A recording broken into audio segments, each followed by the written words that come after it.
লোক তোমাকে কেন কমজোর মনে করে, কারণটা তুমি নিজেই। লোকের সামনে তুমি যেভাবে নিজেকে তুলে ধরবে, মানুষ তোমাকে সেভাবেই নিবে বা তোমাকে সম্মান করবে। 1 নম্বর পয়েন্ট, মানুষ তোমাকে ততটাই গুরুত্ব দেবে যতটা তুমি নিজেকে গুরুত্ব দাও। 2 নম্বর পয়েন্ট, নিজের মূল্য নিজে যদি না দিতে পারো তাহলে অন্য মানুষেরা তোমাকে হালকাতে নিবে।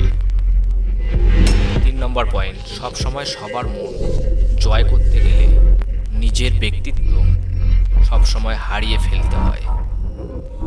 4 নম্বর পয়েন্ট, আত্মবিশ্বাস ছাড়াও ভালো মানুষ হওয়াটাও নিজের উপরে দুর্বল মনে হয়।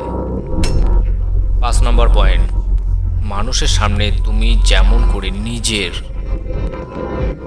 কে প্রেজেন্ট করবে, মানুষ সেইভাবে তোমাকে সম্মান করবে।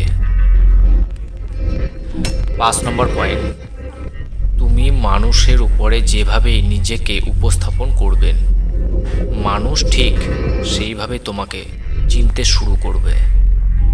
6 নম্বর পয়েন্ট, সম্মান পেতে হলে সবার আগে নিজেকে সম্মানটা করতে শিখতে হবে, তাহলেই তোমাকে অন্য মানুষেরাও সম্মান করবে। আর একটা বিশেষ কথা, মানুষ তোমাকে কমজোর মনে করে কারণ তুমি নিজেকে মানুষের কাছে ছোট করে দেখাও, সেই জন্য মানুষ তোমাকে সবসময় কমজোর মনে করে। যেই দিন তুমি নিজের মূল্য বুঝতে শিখবে, সেই দিন তোমার মানুষের চোখেও সম্মান তোমার বদলে যাবে।